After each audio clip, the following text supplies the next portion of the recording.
我身後面咧就係新起嘅華發商都啦。你以為我今日嚟睇新商圈嘅 ？No。今日咧我哋嚟睇華發商都上蓋嘅樓宇啊。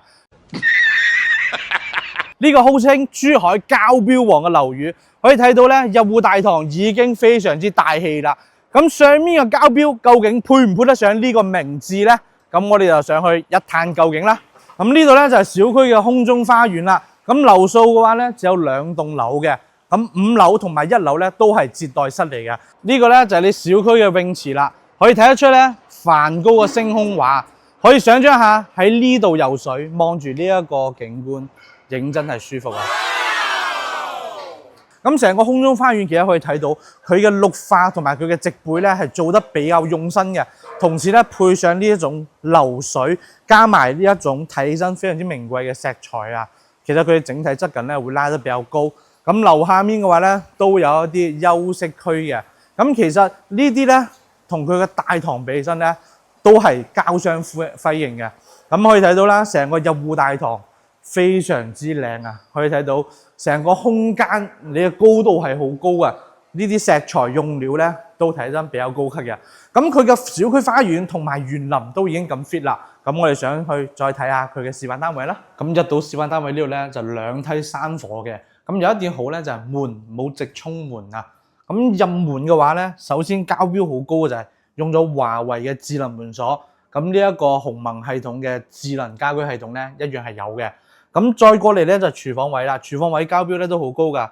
嗱，呢啲3件套就唔使講啦，係咪啊？呢度咧有咩啊？洗碗機、垃圾處理系統喺呢度，同時咧蒸烤一體機都係有嘅。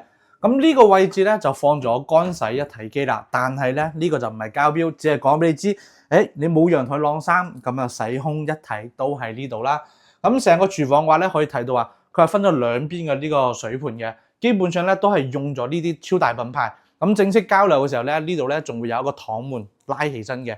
咁呢度就係一個8人位嘅一個餐台位啦。咁其實空間上面嚟講咧，135平，佢嘅廚房同埋佢嘅餐廳位咧，都唔係話特別大，但係客廳咧就認真係大，因為咧佢係犧牲咗呢一個陽台個空間去做到呢一個客廳嘅。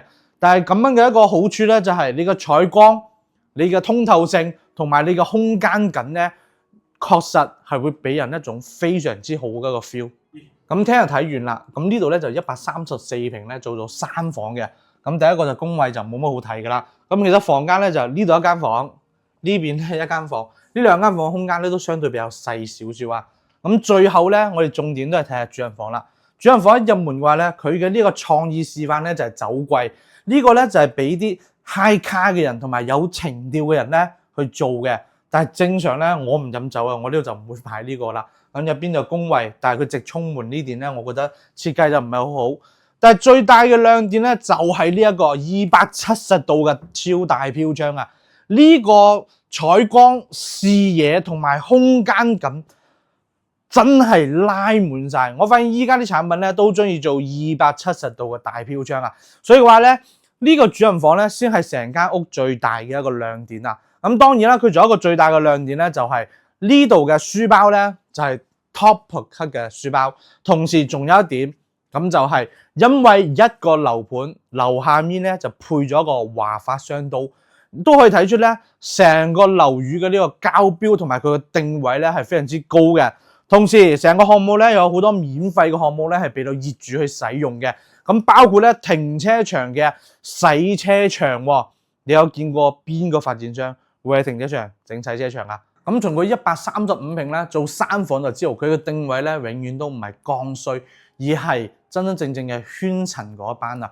咁呢一個空間咧，講真嘅，加埋好多嘅免費配套去使用，同時咧樓下面仲為咗佢而去起咗個華發商都，加上文源嘅呢個 top 書包，咁你就知道噶啦。其實呢度嘅定位咧，唔係考慮呢間樓究竟有幾大嘅實用性，而係佢嘅附加價值究竟有幾大。呢度咧就係肥健雪房五畫餅啊！咁如果有興趣嘅朋友咧，你明噶啦，肥健揀樓殺財就手。